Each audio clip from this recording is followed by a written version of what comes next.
Hello, everybody. Within the disability community, children with disabilities are one of the most vulnerable sections. As they grapple with their disability, the attitude of people, inaccessibility of places, and stereotypes all around, they lose their innocence and childhood that can never come back. To understand this better, Astha Delhi is coming up with a report on navigating health and education, exploring the journeys of children with disabilities and children requiring regular medical care. And today we have with us the very kind and empathetic Ms. Radhika Alkazi, founder and managing trustee ASTHA. Ms. Alkazi has over 3 decades of experience of working with children with disabilities and understands the nuances of the sector not like nobody else. Thank you for joining us today, ma'am. Thank you, Kavya.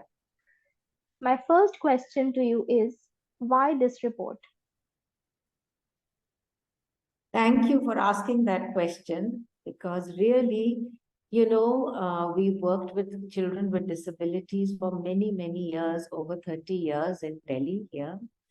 And over a period of time, being part of other child right groups and looking at larger child rights, we realized that, the there are many other children who have similar difficulties and who face similar barriers. And therefore, it is important that we look, that we don't create only silos. Children with disabilities and our work in child rights for children with disabilities is often in a silo. It's separate from all the other children because there is an understanding that it's a very specialized area or that you require only things like therapy and there's nothing else that is required. So the thought was, in attending many of these meetings, that we realized there are many other children and we need to look at what is the continuum and where are the convergences. One of the convergences is in the area of health. There are children with disabilities, as you know, who require a lot of medical intervention. Not all, but there are some, particularly like children with thalassemia or multiple disabilities who have epilepsy. And there are other children with long-term illnesses. For example, children who live with cancer, who are undergoing treatment for cancer. The needs of all these children, particularly in education, are very much the same. ASTHA has worked a lot on the right to education, and we wanted to understand what happens. How is the education of this child who is undergoing regular medical intervention impacted? And that is how this report came about, looking at both the health and the education systems and are they converging or not, looking at the needs of children with multiple disabilities, thalassemia, children who've had JEAES and who've been in hospital for that, often leading to disability, and children who are living with cancer. Right. Thank you for sharing that. That brings me to the next question. What does the report talk about? The report really is an amalgamation of experiences. It is the experiences of children with disabilities as well as children living with cancer, both in the health and the education systems.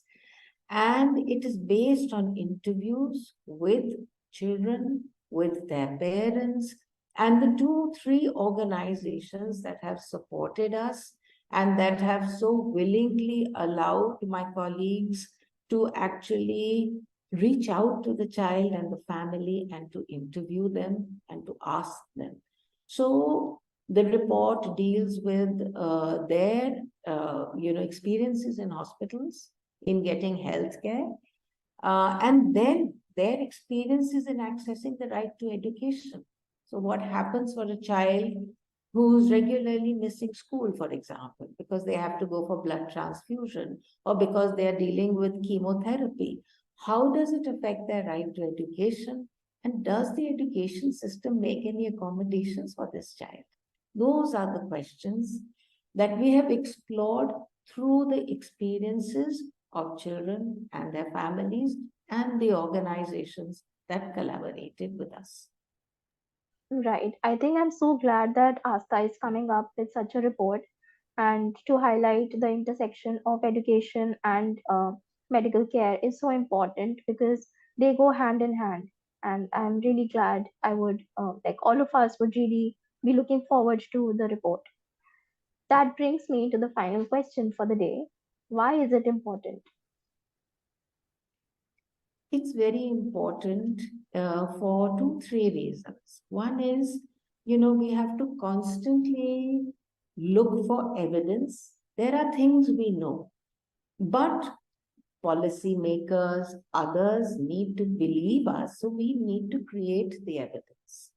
It's important that the voices of children and their families come out. So it's not something that is about us and how we found things. It's about how the children and their families, what they are reflecting, and that is these voices, as you know, Kavya, really need to go out. They need to go out to the country, and they need to go out to the policymakers. They also, it's important because for the first time, we are going out of the disability silo. We are including other children. This is what we want others to do, isn't it? We are starting to do that here. We're taking a step in that direction. And that is why I think it is important. This report, even though it's a small report, it's very, we are, it's exploring an area that has not really been explored. And we hope that after this, we can do, or others will look and explore and do larger reports looking at all children and the continuum of rights.